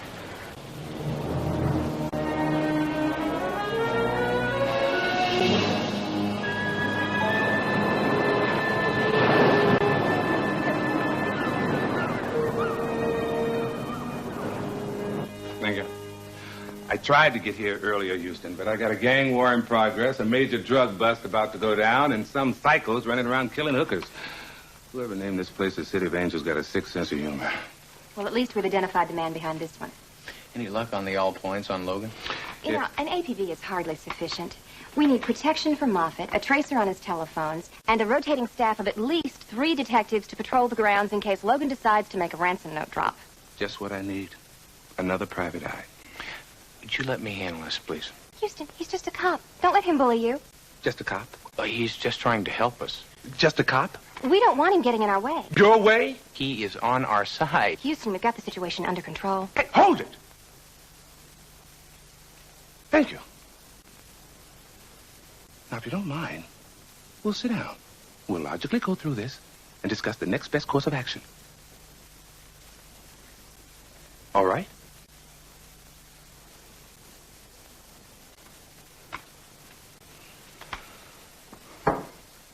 Look, like Hoyt, I said, we've got first thing we've got to do is get protection on Moffat. Secondly, you got tracers on the telephone. Thirdly, I don't know how you can possibly get by with less than 3 guards in this place. Testing. 1, 2, 3. Testing. 1, 2, 3. Testing. 1, 2, 3, 4, 5, 7, 8.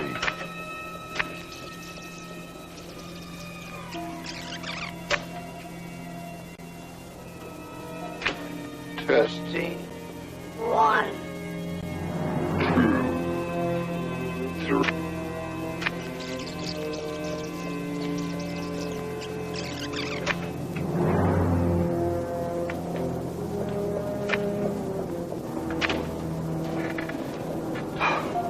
You should have listened to me, Moffat. You should have paid me off when you had the chance. Okay, maybe I made one mistake. Tried to make the murders look like accidents so the cops wouldn't get involved.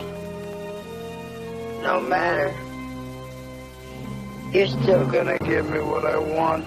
I really didn't want to have to kill anyone else, but you forced my hand, Moffat, so I've enclosed a picture. Study it carefully, my friend. Very carefully.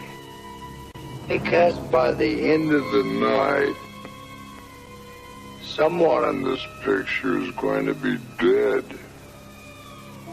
Perhaps then we'll talk business.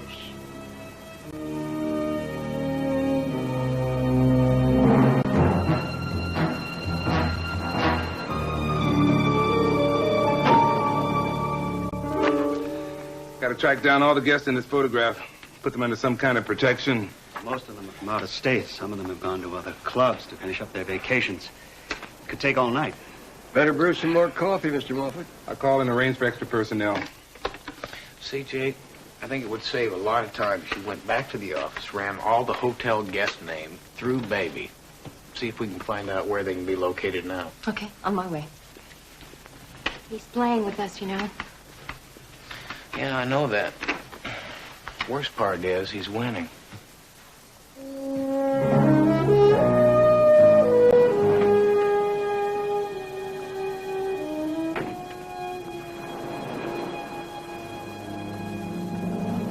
Looks like there are 15 people in this bus, but we may have to have the picture enlarged to see the ones in shadow. Logan told us to study the picture carefully. So what's your point?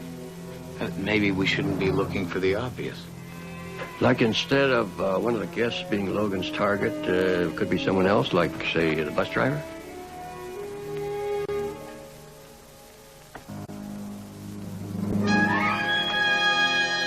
CJ.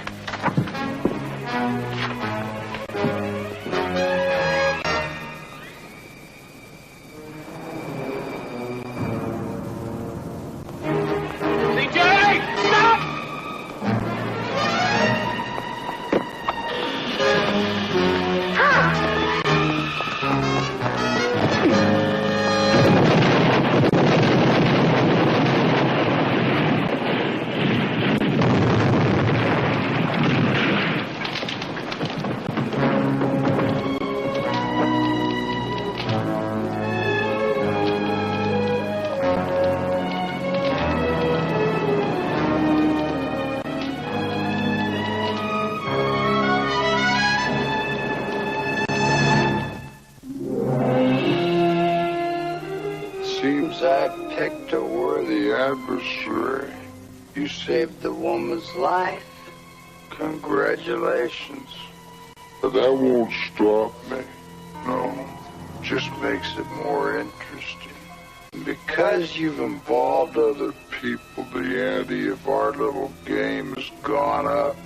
Deliver $2 million to the phone booth in Franklin Park on the corner of Miramar and Maine. 2 p.m. today. Come along. No cops. Please don't make me kill anyone else. $2 million. I was having trouble raising one.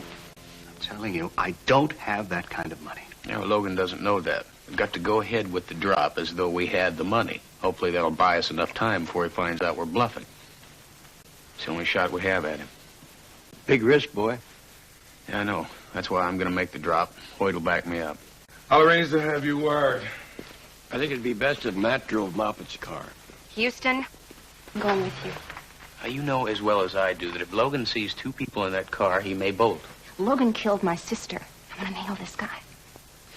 I know how you feel, but under the circumstances, there's no way... You can't leave me behind. Do you always get what you want? Most always. All right, I'll talk to Hoyt, see if you can ride in one of the tail cars. Ride along in one of the tail cars? Forget it. I told you this is too dangerous. Forget it. Just forget it.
He's wired.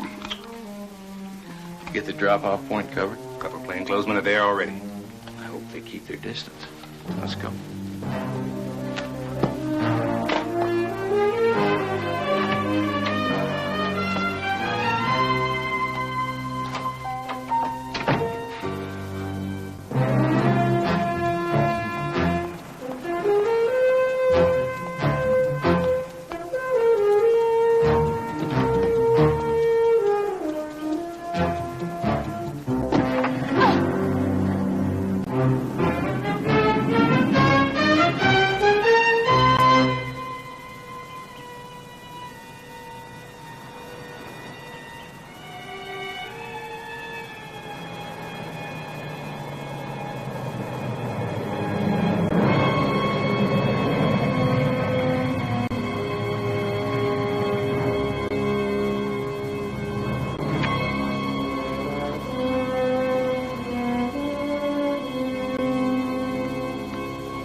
Yeah?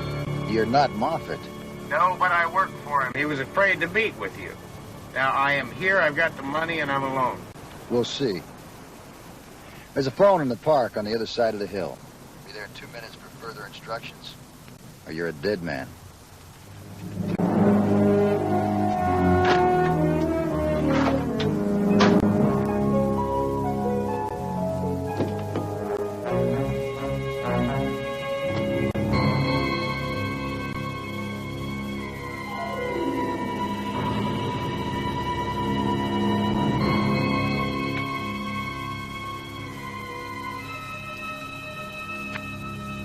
He's suspicious.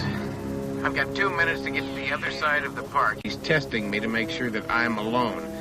Just be careful. We'll blow the whole setup. Stop worrying. We'll keep our distance. But when you're ready to make the drop, give us the location and we'll be there.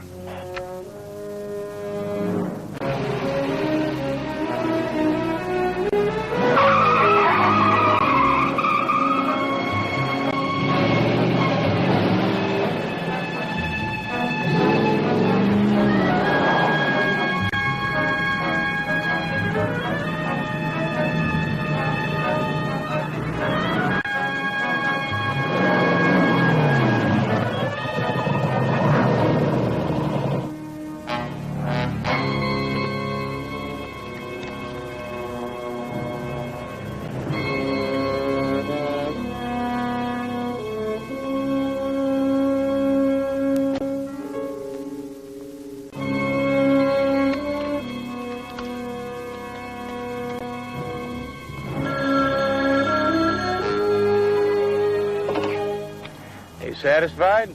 Not until I get the money. But at least I'm certain you aren't being followed. Meet me at the east end of the park where you'll find a closed refreshment stand. 10 minutes.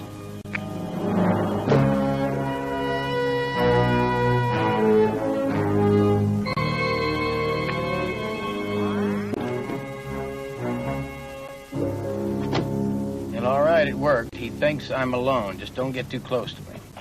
Sure. But where's the drop point? Wants me to meet him in about 10 minutes.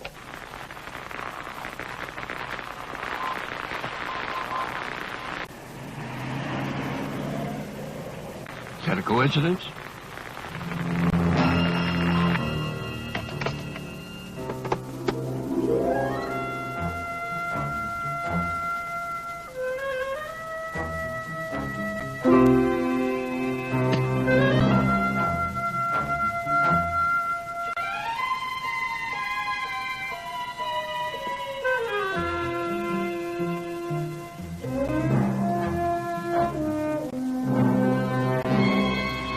Keep coming.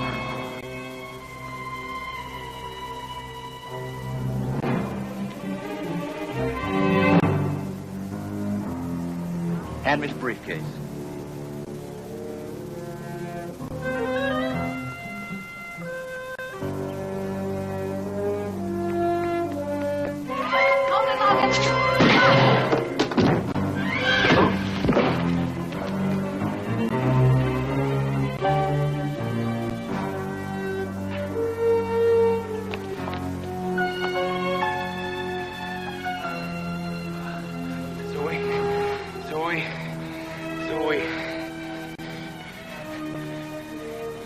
Zoe. Get away from me, idiot! I'm all right. He's getting away. Wait a minute. He just, Nice you took job, P.I. Bulletproof vest. One of us knows what we're doing.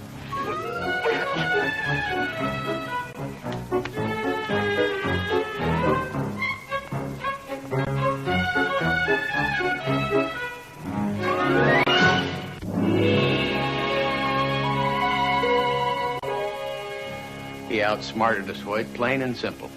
Simple is the operative word here. And I suppose letting Logan shoot you is your idea of scientific detective work? I wore a vest. I had the downside And covered. you almost got your backside blown off. While Logan got away. We'll catch him. No, we won't. You're both off the case. From now on, this is strictly police business. You can't do that. We've been here from the very beginning. Hello? Okay, now start the tracer. Moffat, we had an agreement. You broke it. Nobody ever does that to me and gets away with it. I'm sorry. I'll do whatever you say this time.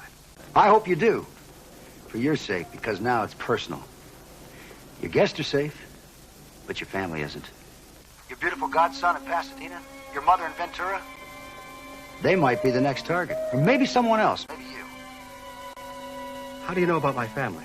I'm a smart man, Moffat. Much smarter than you or your friends. Get the money. $2 million. Or someone you love very much is going to die.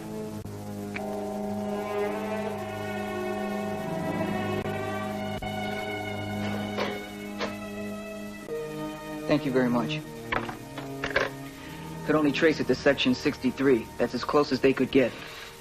Let's go, DiMaggio. I'm sorry, Moffat. Logan wasn't on the phone long enough to complete the trace, but we were able to narrow it down to a small area near the port of L.A. Now, I'm going to order every available unit right down there. We'll search door to door if we have to. I want you two to stay out of it. And if you try to pull anything cute, your problem. Let's go, Moffat. You're not going to let him tell you what to do. I just did, but it doesn't mean I have to listen to him. Are you familiar with the art of scientific detection, Miss Martin? Let's run the last tape Logan sent.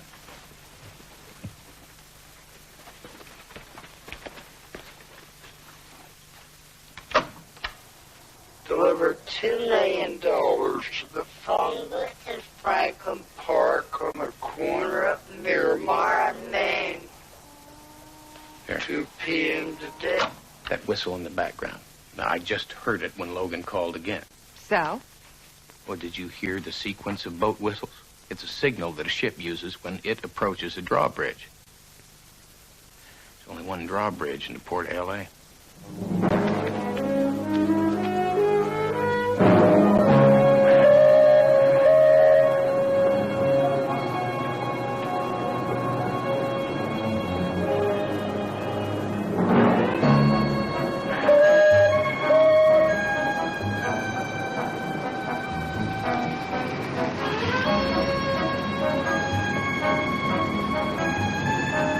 There's his car.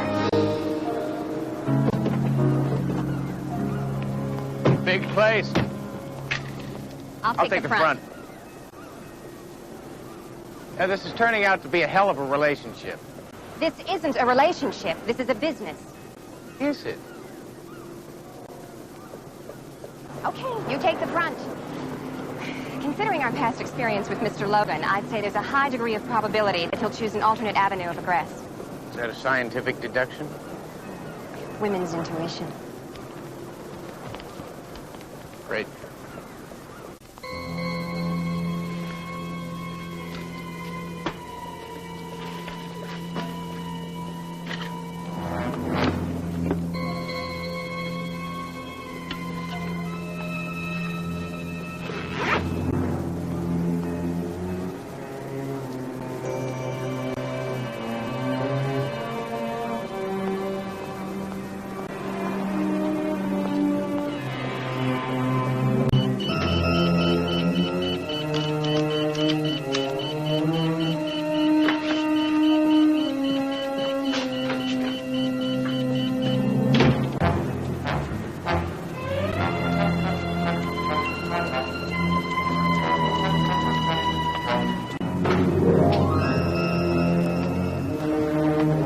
Hello?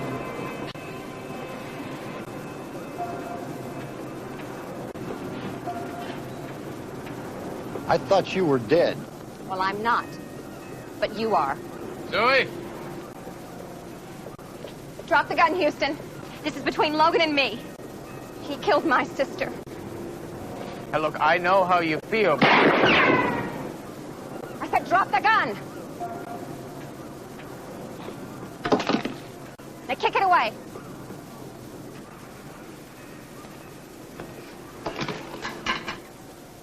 Don't come any closer. If you really know how I feel, you'll let me handle this my way. Look, let's talk about this.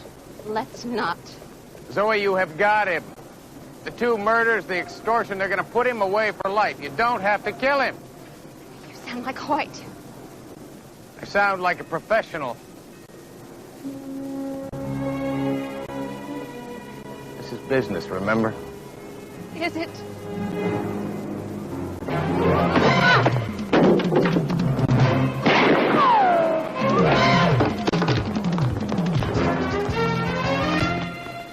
Just go get him! Another order. Mine.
Don't worry, Houston.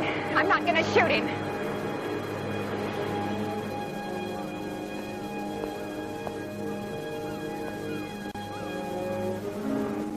He's not worth it.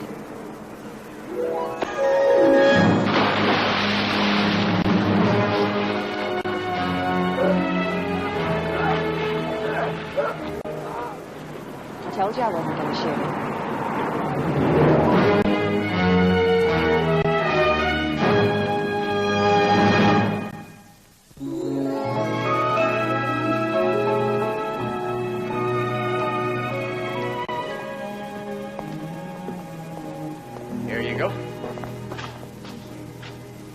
want to thank you for buying dinner tonight, Houston.